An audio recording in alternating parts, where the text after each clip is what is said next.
Shalom, Baruch, I would like to wish you a good day. This Parsha of this week is Parshat Pinchas. Parshat Pinchas, it's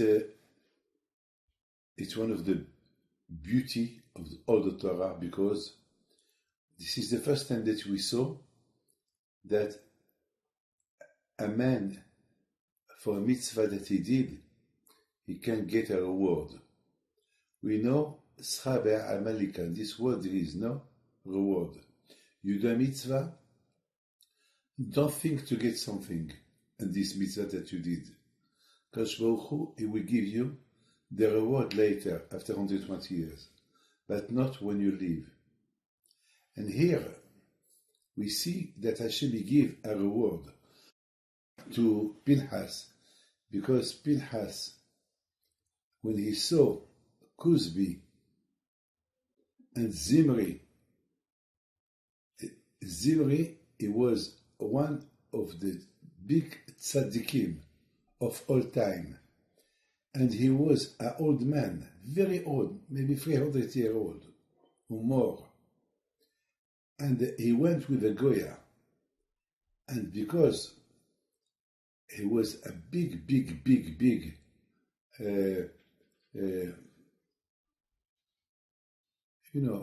influence for the Jewish people.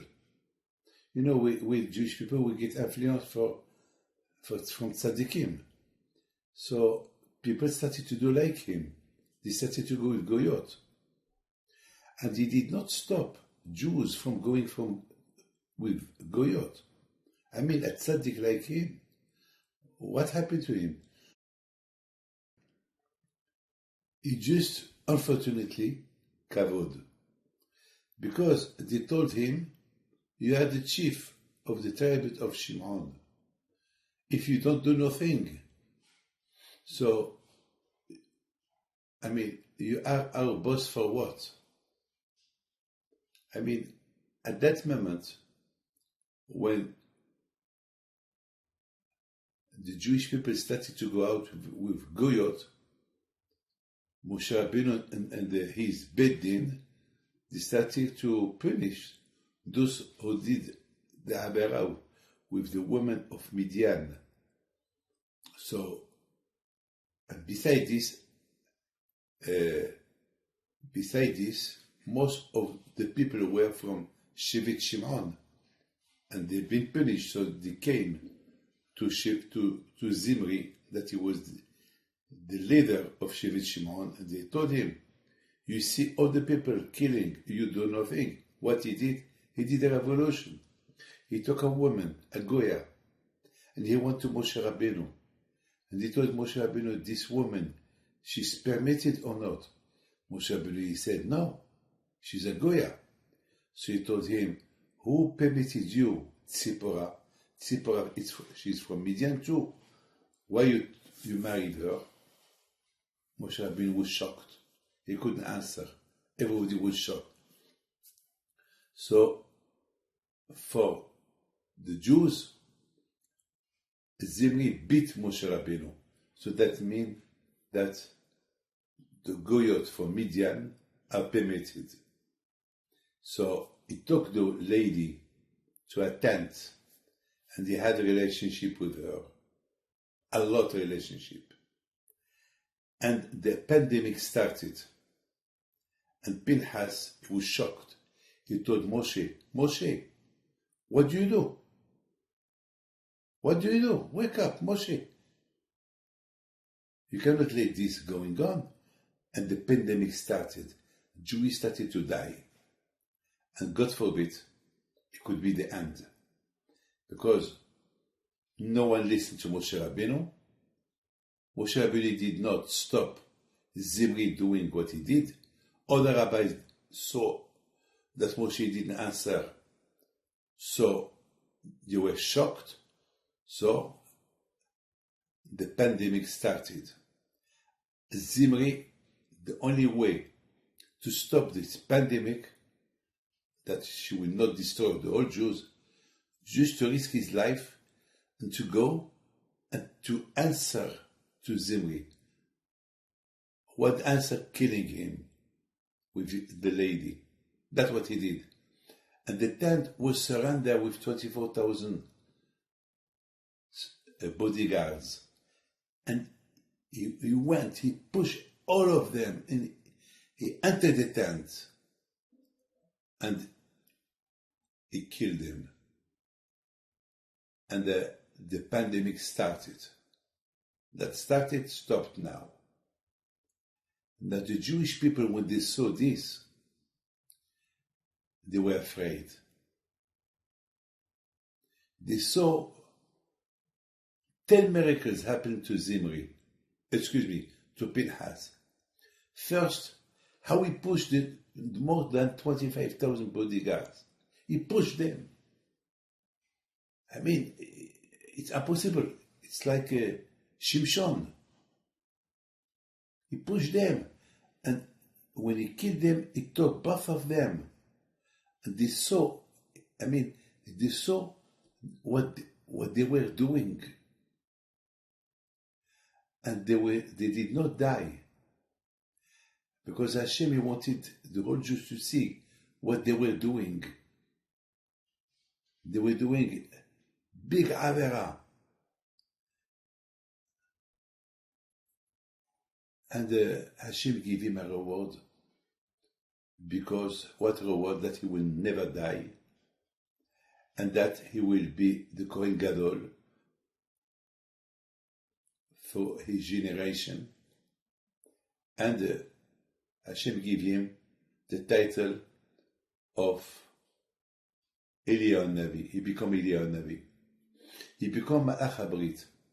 He became the one that in every Brit Milah, he will come to assist the Brit Milah and to go to Hashem to tell him, Hashem, you have a new Jew on earth. But the question is, Hashem don't give reward in this world. Pinchas, he did a big mitzvah. He risked his life to stop the pandemic. When nobody could give an answer to Zimri, Pinchas, he gave an answer by killing them. He did that for Hashem. He did that for the Jews, so that the Jews will be safe. Because the pandemic started. That was the idea of Bilam. Bilam, when he saw that he couldn't curse the Jews, he told Balak, when Hashem did not let me cursing the Jews, he wanted me only to bless them. So I give you an advice. That was Bilam, a big Rasha, anti-Semite, the biggest anti-Semite of all time. He knew the truth about the Jews. He wanted to kill them, to curse them. When he saw that he couldn't curse them, so he gave a bad advice to Balak. He told him, send them women. They need to do talit, and they need the material to do talit, to make talit. Send women. Build a lot of tents. The men will come to buy the material, and the ladies will be inside bad dress, not sneot, and the Jewish people, they will have the desire to do a relationship with them, and then they will give them to drink wine and to have a relationship. Bilam said, when you do that, Hashem will punish them. At least you will have few thousand, maybe few 100,000 Jews killed. Maybe all of them they will be killed. This is the advice I give you. There is nothing strong than woman, the tsar of woman. Especially now today, in the summer, where you have to be very careful where you go, what you look, what you see. Yes. And that's what happened, unfortunately. And my friend, the advice of Bilam works. And the only way to stop this pandemic that started, Jews been dying because of the idea that Bilam gave to Balak about women from Midian. The only one who stopped it was Pinchas. That's why there is Pinchas with Yud. Usually when you write Pinchas without Yud. And here you have Pinchas with Yud. Why the Pinchas is with Yud? Yud is one of the letters of the name of Hashem, who testified that all what Pinchas he did not do it for kavod. He did it only for Jews, to stop the pandemic, to avenge the name of God. Because people were laughing. Look what he did. He killed a prince of Israel, he killed Zimri. They were joking. So Hashem said, why you joke? Without him you'll be killed. It's him who stopped the pandemic. So that's what he got a reward. Usually Hashem doesn't give a reward to nobody who do a mitzvah. But Pinchas he got a reward. Why he got a reward? To live all the time and to be Kohen Gadol. And Hashem, he made an alliance with him, Shalom, that always will be peace, and it will be him who will announce Mashiach coming. Because usually when you give a reward to somebody, it's money.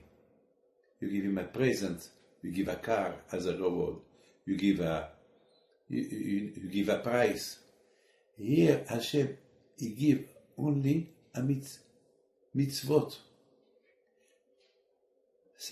The Pekabot said, Schar mitzvah. What it is the reward for a mitzvah that you do? Not money, not a house, not that you will win the lotto. The reward for the mitzvah that you get is Hashem send you another mitzvah to do. Schar mitzvah. A reward for a mitzvah. This is what Hashem give to Pinchas. He give him a reward of a mitzvah. What a mitzvah? To be Kohen. Kohen is a work. To be Eliyahu Navi. To live. Not to enjoy life. To live. It's as an angel. To testify every house where there is a Brit Milah. Pinchas he was revenge. He couldn't understand. He couldn't accept what Zimri did in front of his rabbi. To take a woman, a Goya, and to do what he did, he couldn't understand. He couldn't accept it. He didn't want to kill them to have glory. Just as Hashem testified through his name, through the Yud that he had on the name Pinchas, just to testify that Pinchas did it for Hashem. A lot of people today, they fight in synagogues, or they fight for something, and they said, or they fight a rabbi, or they fight for Lishem Shamayim. Yes, I fight for Hashem. No. You have to be sure that you are not fighting to get more glory. You have to be careful that what you do, it's for Hashem.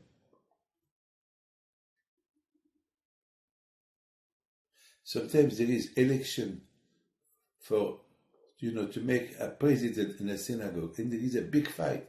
To be a president in a synagogue, it's not a title that you need. You need to do the work for the community, not just a title. I know some presidents, they will spend money, they will talk Lashon Hara to be president. Well, they are looking for the name. No. You have to look how to work for the Jewish people, for the community. This is not election to be who is going to be the president of United States, which it's kavod. to be the first man in the world for 4 years. Here you have to work for the community. You have to be the slave for the community. There is no cover here. But there is people who want the title. They will fight. Hashem don't like this. There were 2 rabbis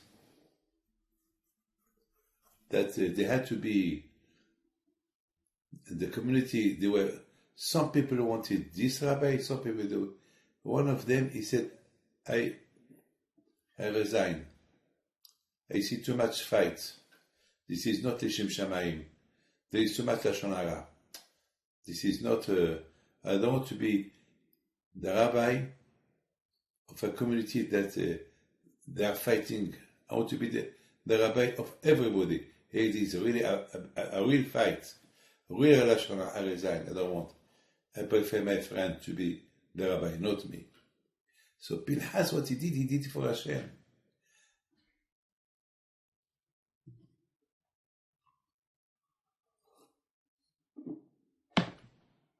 My friend, I would like to tell you something. In Parsha of Pinchas, Hashem he said to Moshe and Elazar to count the Jews. Count them, how many there is. Why? Unfortunately, after that, there were 24,000 Jews. They've been killed. And this pandemic because of the woman of Midian. So Hashem, he wants to show to the Jews how much he loved them.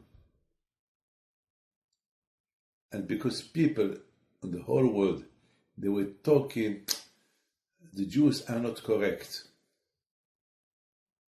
What they did with Goyot, maybe that's what they did in Egypt. They went out with Goyot. And the Jewish people are not a clean tribe, a clean nation. It's a mixed nation. They are not from Abraham, Yitzhak, Yaakov. They are mixed with Egyptians. And Hashem, he count each family.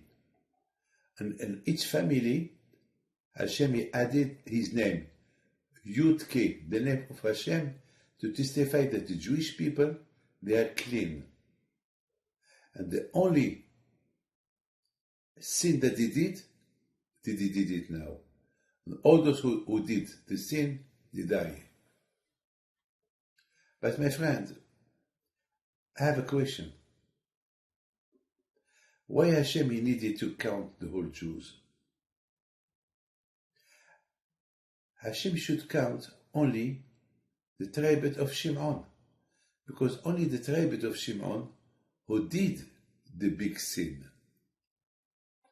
They lost more than 24,000. Each tribe, there were 45,000 people, 50,000 people, 60,000 people, but the tribe of Shimon, there were only 24. How? How they did not have enough?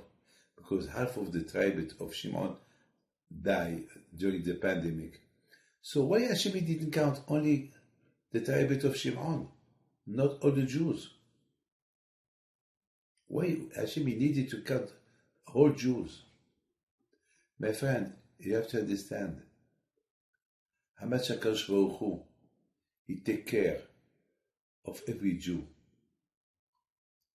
If one Jew is missing, he's not missing only for his family, for his community, for his tribe. He's missing for all Am Israel. Hashem, if he would ask Moshe Rabbeinu to count the tribe of Shimon, it will be bad for the tribe of Shimon that they are the only one to be counted. That means there is a problem and they will live bad with it. And the Jewish people, they will look at them as a stranger. You are the only one who are counted because of what you did. Zimri, he was your president, your prince. Look, what a shame. So Hashem didn't want to make the tribe of Shimon being ashamed. Even though that they've been punished too much, Hashem, he wanted to give them the glory. Hashem counted the whole Jews. Why? Because there were some Jews that they've been missing from each tribe. Because when there is a pandemic, not only everybody could be in danger. The pandemic cannot only go to one family, to one person. There could be a lot of people who can get it. And that's why Hashem count the whole Jews to tell them when a Jew do a sin, the all Jews are in danger. So we don't count only those who did this sin. We count everybody to make you understand that in the eyes of Hashem, all Jews are the same. Like the rabbi said, what Jew can do a mitzvah in Berlin, he can save a Jew in Paris. A Jew can do a sin in Paris, a Jew from Berlin can be punished. Am Israel are one. We should not be divided. This is the reason why the Beit HaMikdash was destroyed, because we were divided. My friend, the Beit HaMikdash symbolizes the name of Hashem, Yud Ke, number 15. And Hashem, he put his name on each family, a Parsha of Pinchas, Yud Ke. Hashem, he wanted to put his name, like Limishpahat HaShimoni. There is He in the beginning, Yud in the end. Each family, it's a Beit HaMikdash. So each family, if something bad happened to them, it's like the Beit HaMikdash was destroyed. So we have to be very, very careful how to act, how to behave with our friends. This is the parasha of this week. A lot of things we learn from this parasha. We learn that Hashem give a reward to somebody, even that Hashem don't give reward in this world. Hashem give a reward to somebody for the mitzvah that he did as to do another mitzvah. He gave him the opportunity to do another mitzvah. We learn that Pinchas, he did a big thing. If he would not kill Zimri, not only the tribe of Shimon that they will be punished, but the whole Jews will be punished, because all the Jews are together. When one is doing a sin, everybody is involved. And we learn from this parasha how much every Jewish family are connected to the Beit HaMikdash. And that's why each family had the name of Hashem, Yud Ke. And the Beit HaMikdash symbolizes Yud Ke, Sfirat Hod. So, and Yud Ke, Shifteya Edut Israel. And to have the name of Hashem and all Jewish people is when we are Be'ahdut. I would like to wish you well. Hashem bless you. Amen.